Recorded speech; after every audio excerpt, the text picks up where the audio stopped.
To start off with, we're going to start with creating a project, saving it, loading it, and making sure you know how to work with the Unity interface. It's a good idea whenever you're creating a project to put all of your files in a known location. That way when you import stuff and different assets that you can actually access them and you know where they're at. So I highly recommend that we right-click on the desktop, go to New, Folder, and the project we're going to be working on is called Blitz, but you can call it whatever you want. I highly recommend that you do not use spaces or special characters other than the underscore in the name of your files, whether it be folder names, images, whatever. And when you access these in code, it has a tendency to mess things up. So get in the habit of using camel case for all of your file names. To actually create a project, once you get Unity booted up, go ahead and click New. All of your recent projects will be listed in a list here. So once you get your project created, you can load it from there. Again, we're going to call this Ball Blitz. I'm going to click on the ellipsis here under location, and I'm going to go into the desktop and look for that folder I just created. So here it is, Ball Blitz. Select folder. You can choose which type of package you want and what type of game you're going to create, either 3D or 2D. I have downloaded a bunch of assets along with the standard packages. To be honest, we're not going to need any standard packages until later, so I'm just going to not click any. It just makes it go faster. Go ahead and create project. All right, once Unity gets all loaded up, you're going to have a blank interface, and we have the different panels set around here that we can work with. To actually create objects, we go into the hierarchy panel, 3D object, and you can select any of these that you want to add into the scene. So I'm going to go ahead and add in a cube. Notice that it's black. That's because there's no actual lighting in the scene. You can disable the lighting by clicking this icon here. Or, better yet, is to go in to actually create a lighting effect as well. So you can go to Create, Light, Directional Light. This one acts like the sun. It doesn't matter where this object is placed in the scene, it always shines from the same direction. The only reason I wanted to do that is just so we had some changes in the scene so that when we go to save it and load it up, you can tell that you actually did something. All right, it is a good idea to keep all of your assets bundled together and organized so you know where things are rather than just saving everything in the assets folder. So we're going to get in the really easy practice of creating folders. So you just right click on the word assets there, make sure you're in your project panel, go to create folder. All right, so the first one we're going to create is scenes. All right, so to save a scene, you go up to File, Save Scene.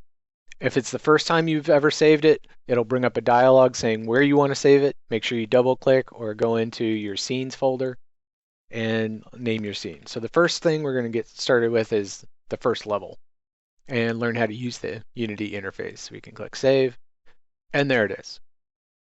Okay, any changes that you make to the game, there's going to be a little asterisk at the top here by standalone. So for example, if I move my cube, I made a change, so now that's there. So you want to get in the habit of saving frequently.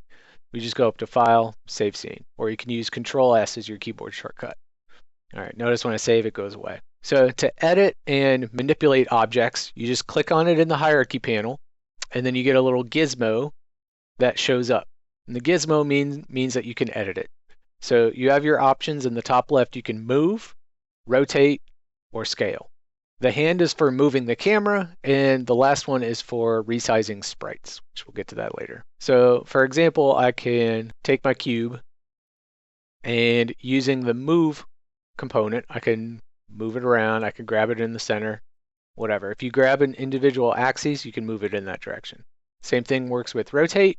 You can rotate it from the middle, or you can grab just one axis, and that'll rotate it around it. Doesn't even matter if I move a different direction, it's only going to move on that axis.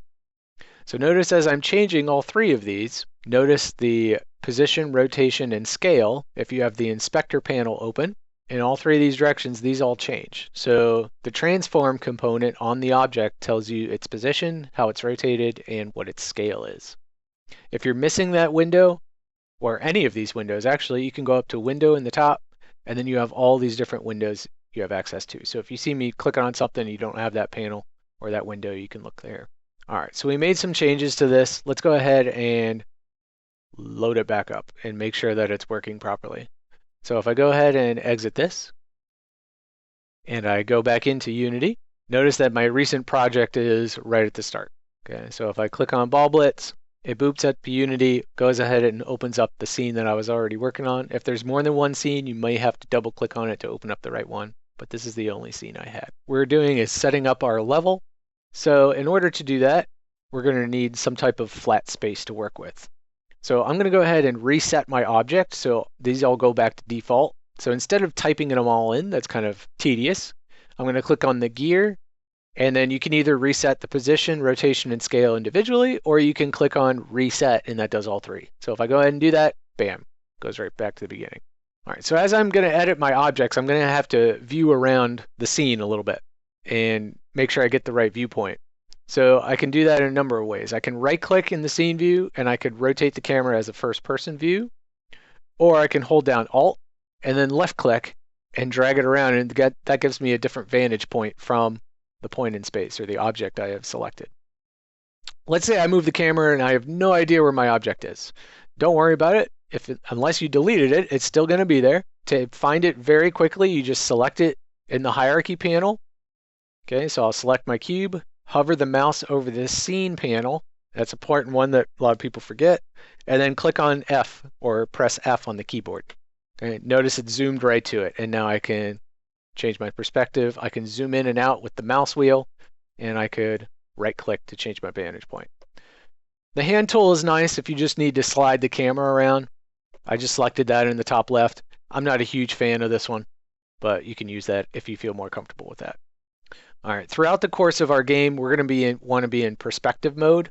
You've probably noticed this little gizmo in the scene view. If you click on an axis, that go ahead and changes your view from different vantage points. So make sure that it has this perspective icon, and when you move the camera around, you see PERSP, so perspective, because that's the viewpoint or vantage point that we want.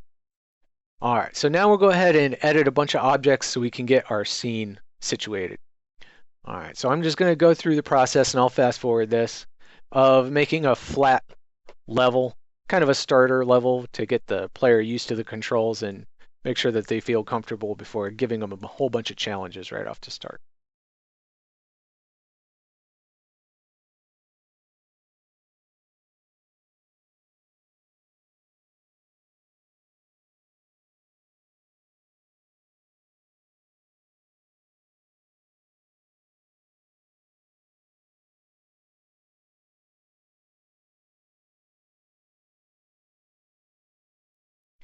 So I have my scene made up, but it's pretty bland.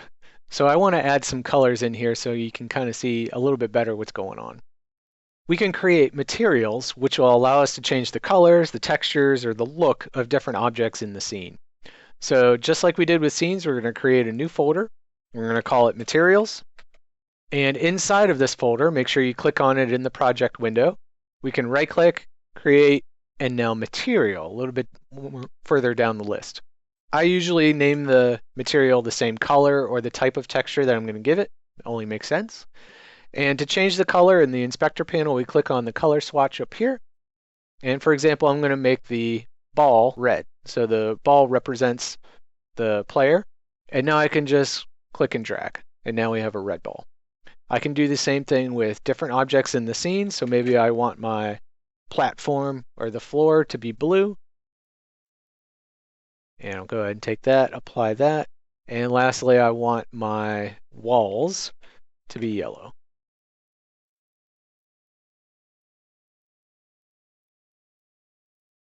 All right, for this one, I'm going to drag it to all 4 of them. To get a little bit more creative, if you wanted to add a texture to one of these surfaces or the ball itself, normally any image assets that you add into a project are called sprites. So we'll create a new folder called sprites. And now I'm going to open up the Googs and go ahead and find a spiral image that I want to insert. All right, so maybe something colorful like this one. All right, so I'm going to right click, save image as, and this is the important part. We don't want to just save it anywhere. For example, my pictures. We want to navigate to the sprites folder we just made inside of the project folder. So that's why I had you put it on the desktop for easy locating. So we go to the desktop, go into your project folder, you may need to click on it again, go into the Assets, Sprites. All right, you can name it whatever you want. At this point, it doesn't matter. Click Save, and now it's going to save inside your Unity project inside of that Sprites folder. All right, once that's done, go ahead back into Unity. It may take a second. You may get the wheel, but it'll go ahead and compile there, and now you have your picture. All right, if I click and drag that onto the ball, just as we did the material, let me zoom in here so you can see it a little bit better. Okay, so there's the texture on the ball. Notice it created a materials folder inside of your sprites folder. So that's one of the drawbacks by drag and dropping. So if you look at, so one thing you're going to want to do is make sure that that material gets into your regular materials folder and not inside the sprites. It just keeps things a little bit more organized so you know exactly what's in each folder. All right, so your goal now is to have a nice level set up with a bunch of different objects, some different challenges for the player, and we'll start adding in more stuff in the player movement a little bit later. On a side note, when you're done with that, you can actually go ahead and change the layout if you want to. So the different layout just moves these windows around. So for example, you could have a 2x3, you can have a 4 split, which shows different views of the scene view, kind of like a blueprint. Okay. The default is what it was originally. I'm a huge fan of putting the hierarchy panel right next to the inspector and putting the project panel below the hierarchy, and then the console goes right below the scene view. All right, so one thing to note, you have your different folders here. If you use this slider down at the bottom, you can actually change it from big icons down to just a list. I'm a fan of the list view. Once you start adding in more and more objects, this starts to get super long, so the list view just kind of helps situate that. All right, make sure you do save your scene before you log out today.